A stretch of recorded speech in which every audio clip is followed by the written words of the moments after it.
खाण्यासाठी काहीच नाही, खाली 2 पायल्या बाजरी आहे आणि गहू येत नाही तर अख्खा माल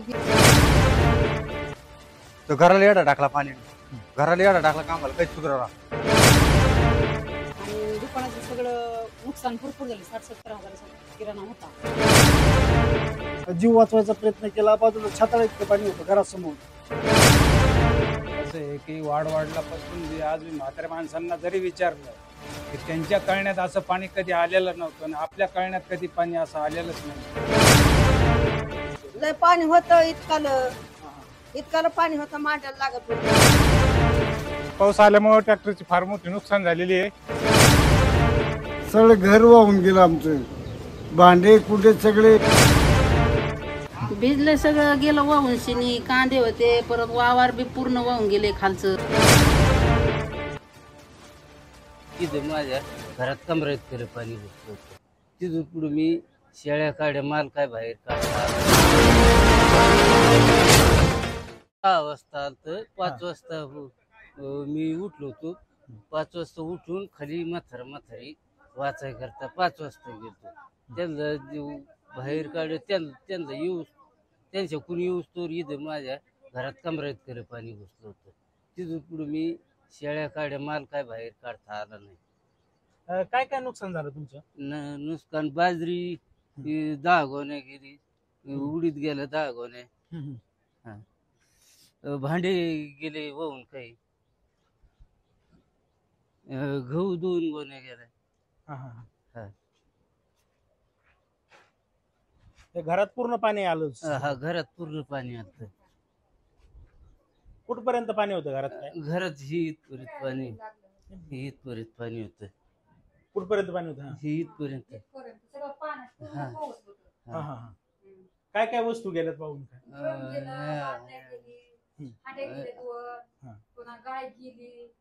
गाय वाहून गेलेली तुमची? एक बैलगाडी गेली. आणि धान्य किती होतं? काय 20 गोणे होते.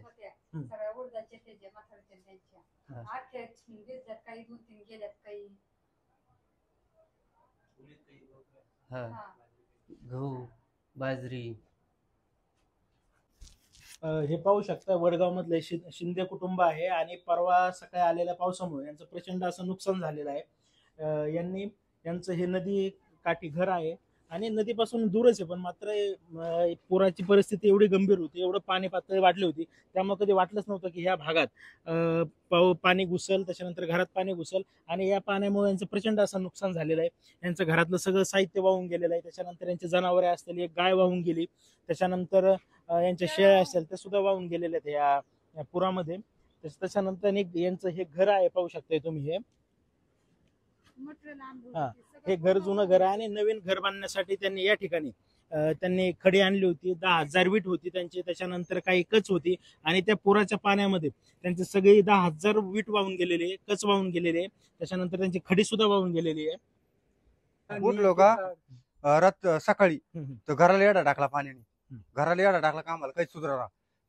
शेड मध्ये जित्राबा ते होते ते सोडता ते सोडले, आम्ही ते बाजूला नेले आणि ते धान्य ते टाकूस तर भिजलं, पण आमचं बाहेर काढताच नाही आलं.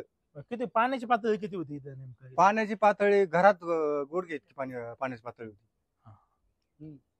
शेड मध्ये कमरा इतकी होती पुराच्या. मग पाणी आल्याला मग तुम्ही बाहेर गेले? बाहेर निघलो आम्ही बाहेर. आणि जित्राबा काय होते? गुरं काय होती? शेळ्या होत्या 3, पुन्हा बैल 2 बैल. ते पुढे सोडून केलं मग? ते तिकडे वरती नेले. कुरगा वाहून वगैरे? नाही, वाहून नाही गेले. आणि दुकानाचं सगळं नुकसान भरपूर झाले. 60-70 हजाराचा किराणा होता आणि अचानक पाणी आलं. 5:30च्या आसपास आलं की आम्हाला उठल्याच्या नंतर कळालं पूर्ण घरात पाणी आलं. सगळं भिजलं, सगळं खाली होतं. किराणा म्हणजे आपलं दुकान लय भारी नाही, असं सगळं खालीच वस्तू होत्या, त्याच्यामुळं सगळं भिजून गेलं. किती नुकसान झालं असं? साखर 2-4 कट्टे भिजली, साखर, शेंगदाणे, सगळं साबणी बिबणी सगळं खाली होतं ना, त्याच्यामुळे सगळं भिजून गेलं. आणि काय जनावरे वगैरे तुमचं काय? जनावर तर नव्हते आम्हाला, जनावर नव्हते. बरं, प्रशासन आलं होतं काय मदत तुम्हाला? इथून पंचनामा केलं का? पंचनामा नुसते फोटो काढून नेले, मग अजून काहीच माहिती नाही बाकीच. नुसते फोटो बाहेरून काढून नेले. मग अजून की आता वावराचं सगळं वाटी बागून सगळं खांदून गेलं. घरात पाणी होतं गुडघे इतकं, काहीच करता नाही आलं आम्हाला. गुडघे इतकं पाणी असल्यामुळे काय करता नाही आलं. सगळं भिजून गेलं, काय करता येणार इकडे तिकडे हिंडून तरी नुसतं. मग फक्त आम्ही आमचा जीव बचला, बाकी बस काहीच नाही बघितलं. सकाळी अचानक पाणी आले 5:30 ते 6च्या दरम्यान आले. आम्ही उठलो आणि घाईगडबडी काही दुकानामधलं त्याच्यामध्ये बी बरंच गुडघ्या इतकं पाणी आलं. तर आम्ही त्याकडे काय जीव वाचवायचा प्रयत्न केला. बाजूला छाताळा इतकं पाणी होतं घरासमोर. आम्हाला कसं तरी बायका मुलाला वाचवून आम्ही आमचा स्वतःचा जीव वाचवला. त्यामध्ये बरंचसं किराणा सामान गेलं, काही भांडी कोणती गेली पलीकडे, व गहू पुन्हा बाजरी ते धान्य काही गेलं, बरंचसं नुसतं भांडी कोणते वाहून गेले काही. आता कसं आहे की वाढलापासून बी आज मी म्हाताऱ्या माणसांना जरी विचारलं की त्यांच्या कळण्यात असं पाणी कधी आलेलं नव्हतं आणि आपल्या कळण्यात कधी पाणी असं आलेलंच नाहीये. झोपीत हे झालं ना, असं भयंकर पाणी आलेलं आहे. म्हणजे किती किलोमीटर पार पार बंडूच्या तिकडे पार वर अजून किती वर गेलं असेल तिकडे पाणी, बंडूच्या तिकडे पाणी वरती गेलं. पार सकाळी 6 वाजल्यापासून वाढत वाढत पाणी जे गेलं तर जास्तच प्रवाह वाढतच गेला तो पाण्याचा. असं झालं ते पाणी. आणि पाणी कधी कमी होत गेलं की दुपारी 11-12च्या नंतर मग कमी कमी होत गेलं पाणी. 12च्या नंतर ते बी लय स्लो होत गेलं पाणी. ते जेवण नाही ना, फिवण नाही ना, काहीच नाही, सगळं बंद झालं पाणी. वाजल्यापासून पाणी सुरू झालं, पण 6च्या नंतर जास्तीत जास्त पाणी वाढत गेलं. आणि काय पावसाचं असं एवढं हे नसल्यामुळे बाहेर उडीत होते ते आमची उडीत गेलं त्याच्यामध्ये. 9:30 वाजके ते त्याच्यात तसंच गेलं. ते ताडपात्र्याने त्याने इथं पाणीत किती भांडे इतकं पाणी होतं इथं.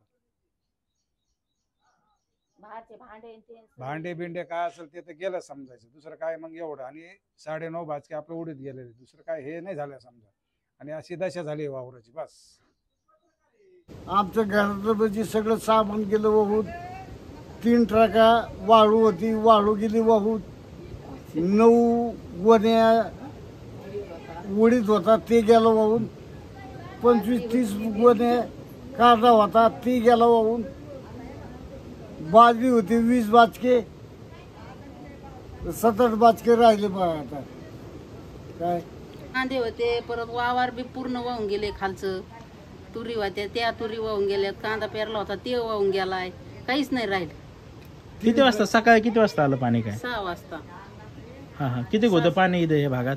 तरी मांडे इतकं होतं. तर आम्ही राहिलो म्हणून राहिलो. म्हैस इथं बांधलेली होती 1-1.5 लाखाची, ती वाहून जाणार होती. तरी यांची गाय गेली जवळून. शिर्डी होती, करड होते. अचानकच पाणी आलं इथं. अचानकच पाणी. ते बी बंडू भाऊ आले आम्हाला उठायला, म्हणून आम्हाला माहिती झालं, नाही तर आम्ही पण गेलो असतो त्यांच्याबरोबर. बंडू भाऊ आले इकडून, म्हणले तुम्हाला खोर झोपायची इथं, सारं पाणीच झालं इथं. म्हणले तुम्ही उठानात काय व्हायनात, म्हणले तुम्हाला काय आहे का नाही माहिती. मग तिथून पुढे आम्ही बाहेर आलो तर बघतो तर सारं पाणीच. घर उघडलं की सारं इकडून असं लोंढा आला, असंच घरात शिरला. घरातलं काय काय गेलं साहित्य? घरात भांडी गेले, धान्य सगळं भिजले, सारं कपडे लत्ते सगळे भिजले. पाऊस आल्यामुळे ट्रॅक्टरची फार मोठी नुकसान झालेली आहे. वाहून गेले, एक साईडला पलटी होऊन परत पलटी झाली त्याची एक. आणि त्या डिझेल मध्ये त्याच्यामध्ये ऑइल मध्ये पाणी गेलंय, त्याचं भरपूर नुकसान झालं. चपाचिपी झाली, त्याची टाकी फुटली. पाणी सकाळी झोपेतून उठलं की आलं. झोपेतून उठले बी नव्हते, झोपलेलेच होते.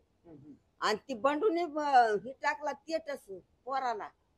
आणि मग त्याने मला फोन केला, तेव्हा मी उठले. आम्ही उठले आणि मग ती कशाच मग चौकड पाणीच लय पाणी होतं. इतकालं पाणी होतं, मांडायला लागत होतं. पाणी आलं काय वर गेलं कसला मग आता काय करावं. आणि तुमच्या कळणं तेवढा पाऊस झालाय का आपल्या इकडे? कवाच नाही आमच्या कळीतात नाही झाल्या. लय नुकसान झालं तिकडे. इहिरीला खड्डे पडलेत, ते इहिरीपाशी सारे वावर वाहून गेलेत. मग पीक नव्हतं आमच्या वावरात काही. माकानी दही गोण्या बाजरी होती तिकडे काही इकडे काही. मला काही एका जागेवरच म्हणून मी बी काही फुगिरी सांगायची नाही, आपल्याला नोकं कुधांड बी सांगायचं नाही, काहीच नाही. आणि दही गोण्या उडीत होता. 2 गोण्या गहू येतं मजळ होते काही. बाकी किरकोळ कारकोळ काही भांडे बासणं गेले काही. हवाई मिरच्या आता 2 गोण्या, 1 गोणीचा आकार गेला वाहून बघा म्हणतात. माग माझ्या देखत पाऊस झालेला नाही, पण एक वेळेस बघा साहेब, माझ्या देखतचा काळ आहे की नदीला पाणी आलं होतं तेव्हा तलाव नव्हता. तर एक वेळेस पाणी इथून गेलं होतं, त्या झाडाकडे गेलेलं होतं पाणी पाहून माझ्या देखत. त्याच्यावर अजून कधी झालेला नाही पाऊस इतका. हा आता माझं मग 75 झालेलं आहे वय. आता तसं काहीच नाही सांगते. 14 व 15 तारीख येथे पाथर्डी येथे अतिवृष्टी झालेली, त्याप्रमाणे वडगाव सजामध्ये वडगाव व ढाकणवाडी या परिसरात देखील मोठ्या प्रमाणात अतिवृष्टी झाली. काही अतिवृष्टीमुळे वर पाझर तलाव फुटले आणि अतिवृष्टी व पाझर तलाव याचा परिणाम म्हणून नद्याला अतिशय जास्त पूर आला. त्यामध्ये नदीकाठी असलेली शिंदे वस्ती इथे काही कुटुंबाच्या घरात पाणी शिरलं व त्यांचं नुकसान झालं. प्रशासनाच्या वतीने आपण प्रत्येक कुटुंबाच्या घरी जाऊन पंचनामा करायचं काम चालू आहे. प्रत्येक कुटुंबाला मदत पोहोचवण्याचा आपण प्रयत्न करत आहोत.